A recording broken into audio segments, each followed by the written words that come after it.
Nih di masyarakat Indonesia ada kekhawatiran bahwa penyesuaian jadwal pengangkatan ini bisa menimbulkan ketidakpastian status kelulusan seseorang. Bagaimana nih tanggapan Pak Yomo dan Pak Aba? Ya.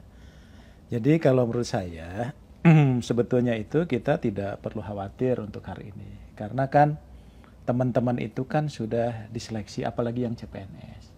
Jadi bagi mereka yang sudah dinyatakan lulus, SKB, SKD, SKB gitu ya.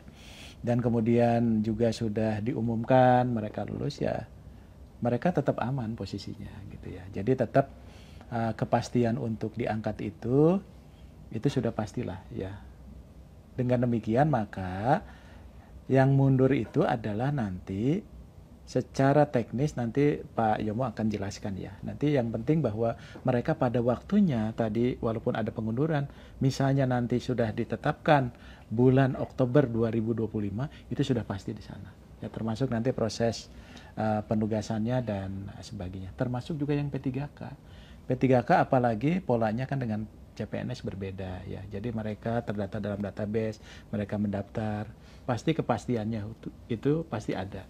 Nah justru itu untuk menjamin kepastian mereka aja. Cuma ya tadi harus bersabar sambil nunggu teman-teman yang lain, kurang lebih begitu.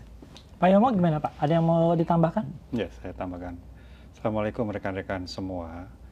Jadi hasil kesepakatan antara pemerintah dengan DPR bahwasannya untuk pengangkatan CPNS dan P3K itu memang disesuaikan untuk CPNS 1 Oktober 2025, P3K-nya 1 Maret 2026.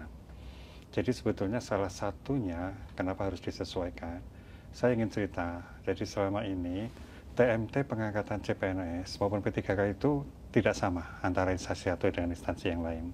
Sehingga ada yang sudah bekerja karena usulan dari instansi satu cepat, ada yang belum ya karena memang belum ditetapkan SK-nya. Nah kita tidak ingin terjadi seperti itu.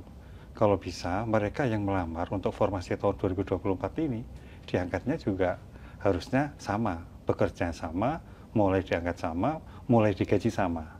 Sehingga kemarin disepakati bahwasannya untuk CPNS itu nggak ada lagi TMT yang berbeda-beda, yaitu disepakati 1 Oktober 2025. Nah, tinggal kita nanti membuat roadmap-nya secara teknis bagaimana supaya mereka yang kemarin dinyatakan lulus itu bisa bareng diangkat oleh PPK-nya masing-masing di TMT yang sama. Itulah salah satu kenapa kita tidak ingin itu berbeda-beda. Itu Mas. Jadi untuk rekan ASN jangan khawatir ya Pak, jangan cemas. Iya. Selama dinyatakan lulus pasti akan diangkat. Ya. Di bulan Oktober 2025 untuk CPNS dan Maret 2026 untuk PPPK. Download Tribun X sekarang, menghadirkan lokal menjadi Indonesia.